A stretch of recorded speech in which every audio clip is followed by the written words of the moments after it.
বাংলাদেশের attack helicopter ক্রয় যা আগে কেউ জানতো না, কেউ চোখেও দেখেনি। সামরিক বাজেটের সীমাবদ্ধতা, একের পর এক সামরিক কেনাকাটার সিদ্ধান্ত নেওয়ার পরও অজানা কারণে সেই চুক্তি থেকে সরে আসা, এক যুগ ধরে অ্যাটাক হেলিকপ্টার ক্রয়ের ব্যাপারে প্রতিশ্রুতি দিলেও তা বাস্তবায়ন না করা, বিশেষ করে পশ্চিমা দেশগুলোর বিভিন্ন শর্ত আরোপের কারণে বাংলাদেশের অ্যাটাক হেলিকপ্টার ক্রয় যখন থমকে গিয়েছিল, ঠিক তখনই তুরস্ক, সৌদি আরব এবং আমেরিকার সহায়তায় বাংলাদেশের অ্যাটাক হেলিকপ্টার খুব শীঘ্রই ডেলিভারি পাচ্ছে। তুরস্ক এবং সৌদি আরব এবার বাংলাদেশের খেলা ঘুরিয়ে দিল। বাংলাদেশের সামরিক বাহিনীতে বর্তমানে কিছু হেলিকপ্টার রয়েছে যেগুলো মূলত ট্রান্সপোর্ট এবং সীমিত যুদ্ধ সক্ষমতার জন্য ব্যবহৃত হয়ে থাকে, কিন্তু আধুনিক যুদ্ধের বাস্তবতা একেবারেই আলাদা। আজকের দিনে দরকার অ্যাটাক হেলিকপ্টার। এই জায়গাতেই বাংলাদেশ এতদিন পিছিয়ে ছিল, কারণ পশ্চিমা দেশগুলোর কঠোর শর্ত, প্রযুক্তি ট্রান্সফারের সীমাবদ্ধতা, তাছাড়াও রাজনৈতিক ভারসাম্যের চাপ। কিন্তু এবার তুরস্ক এবং সৌদি আরবের খেলায় পরিস্থিতি পুরো বদলাতে শুরু করেছে। বিশেষ করে তুরস্ক সামরিক প্রযুক্তিতে যেভাবে দ্রুত এগিয়েছে তা বাংলাদেশের জন্য এক নতুন দরজা খুলে দিয়েছে। তুরস্ক এখন নিজস্ব অ্যাটাক হেলিকপ্টার তৈরি করছে, তাও আবার তুলনামূলক কম দামে সরবরাহ করতে পারছে। প্রযুক্তি শেয়ারেও তারা আগ্রহী রয়েছে। অন্যদিকে সৌদি আরব বাংলাদেশকে সামরিক খাতে বিনিয়োগ ও অর্থায়নে সহায়তা করছে। আর এদিকে ভারত সবসময় চেয়েছে দক্ষিণ এশিয়ায় সামরিক ভারসাম্য তাদের পক্ষে রাখতে।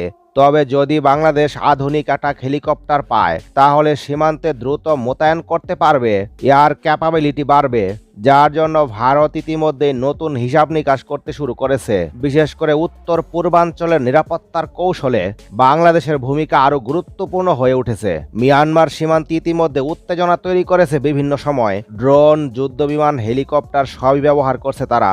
কিন্তু যদি বাংলাদেশ আধুনিক হেলিকপ্টার হাতে পায়, তাৎক্ষণিক প্রতিক্রিয়া জানাতে পারবে, সীমান্তে নজরদারি বাড়াতে পারবে, আকাশ থেকে নির্ভুল হামলা চালাতে সক্ষম হবে। এটা সরাসরি মিয়ানমারের জন্য একটি শক্ত বার্তা। তুরস্ক বাংলাদেশের জন্য গেম চেঞ্জার হিসেবে আবির্ভূত হচ্ছে, কেননা উন্নত হেলিকপ্টার, কম খরচে ডিল, দ্রুত ডেলিভারি, প্রযুক্তি সহায়তা, সৌদি আরবের অর্থায়ন, রাজনৈতিক সমর্থন, কৌশলগত অংশীদারিত্ব, এক কথায় তুরস্ক এবং সৌদি আরব বাংলাদেশকে পশ্চিমা বাধা ছাড়া এগিয়ে দিতে সাহায্য করবে।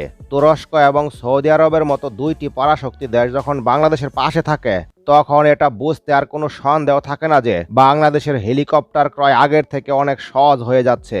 তাছাড়াও আমেরিকার সবুজ সংকেত বাংলাদেশের হেলিকপ্টার কেনা আরও সহজ হয়ে যাচ্ছে। হেলিকপ্টার কেনার পথে এতদিন যে বাধা ছিল তা ভেঙে দিচ্ছে মার্কিন যুক্তরাষ্ট্র।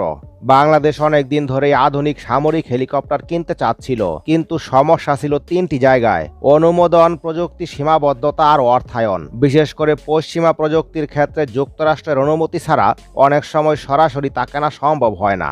আমেরিকা যদি অনুমোদন না দেয়, তাহলে হেলিকপ্টার ক্রয় এত সহজ হয় না এবং দ্রুত ডেলিভারি পাওয়া সম্ভব হয় না, কারণ অনেক হেলিকপ্টারে আমেরিকান প্রযুক্তি থাকে। তাই অন্য দেশ থেকে কিনতে গেলেও যুক্তরাষ্ট্রের অনুমতি লাগে।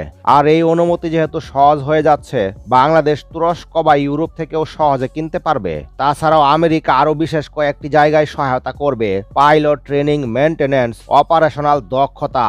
এগুলো বাংলাদেশের জন্য আরো উন্নত হবে। যেখানে অ্যাটাক হেলিকপ্টার ক্রয় করতে বিভিন্ন শর্ত মানতে হয়, বাংলাদেশকে কোনো প্রকার শর্ত তো মানতে হবেই না, বরঞ্চ একই মূল্য দিয়ে অ্যাটাক হেলিকপ্টার তো পাচ্ছেই বাংলাদেশ, তার সঙ্গে বিরাট পরিমাণ অস্ত্র প্যাকেজও পাচ্ছে। অর্থাৎ কয়েক বছর পর্যন্ত আর বাংলাদেশকে কোনো প্রকার সমরাস্ত্রই ক্রয় করতে হবে না। অ্যাটাক হেলিকপ্টারের সঙ্গে যাবতীয় সকল সমরাস্ত্রই পাচ্ছে। বিভিন্ন সূত্র মোতাবেক খবর পাওয়ার পর সেখানে ট্র্যাকিং করে সেনাবাহিনীর মিশন পরিচালনা করতে হয়। আর অ্যাটাক হেলিকপ্টার না থাকার কারণে এটি প্রায় অসম্ভব হয়ে দাঁড়িয়েছে, কারণ দ্রুত সময়ের মধ্যে প্রতিক্রিয়া দেখাতে না পারলে পদাতিক বাহিনী সরাসরি আক্রমণের জন্য ক্ষয়ক্ষতির সম্মুখীন হয় এবং ঝুঁকি বাড়ে। বাংলাদেশের সংবাদ মাধ্যম সহ আন্তর্জাতিক সংবাদ মাধ্যমগুলো একটি বিষয় নিশ্চিত করছে: বাংলাদেশ ফোর্সেস গোল 2030 বাস্তবায়নের জন্য তুরস্ক থেকে $600 মিলিয়ন চুক্তিতে স্বাক্ষর করেছে এবং তুরস্কের T-129 অ্যাটাক হেলিকপ্টার ক্রয় করছে। আর এই পুরো চুক্তিটি কিন্তু অলরেডি স্বাক্ষরিত হয়েছে।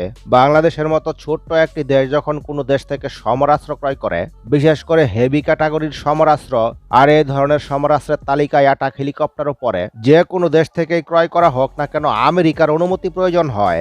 আর এই ক্ষেত্রে বাংলাদেশকে আমেরিকা শতভাগ অনুমতিও দিয়েছে। তাছাড়া আমেরিকা থেকেও বেশ কয়েকটি সমরাস্ত্র কিনছে বাংলাদেশ সামরিক বাহিনী।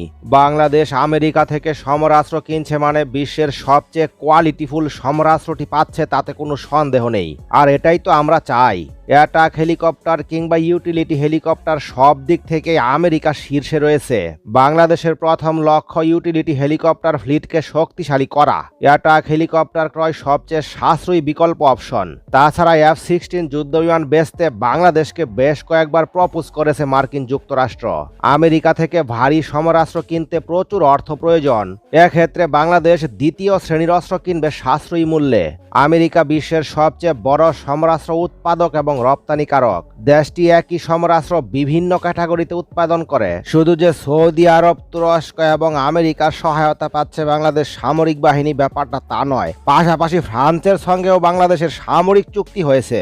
ফ্রান্স ও বাংলাদেশের মধ্যে গত কয়েক বছরে প্রতিরক্ষা সহযোগিতা নিয়ে আলাপ আলোচনা হয়েছে কয়েকবার। 2021 সালে দুই দেশের মধ্যে ডিফেন্স লয় লেটার অফ ইন্টেন্ট সই হয়েছে।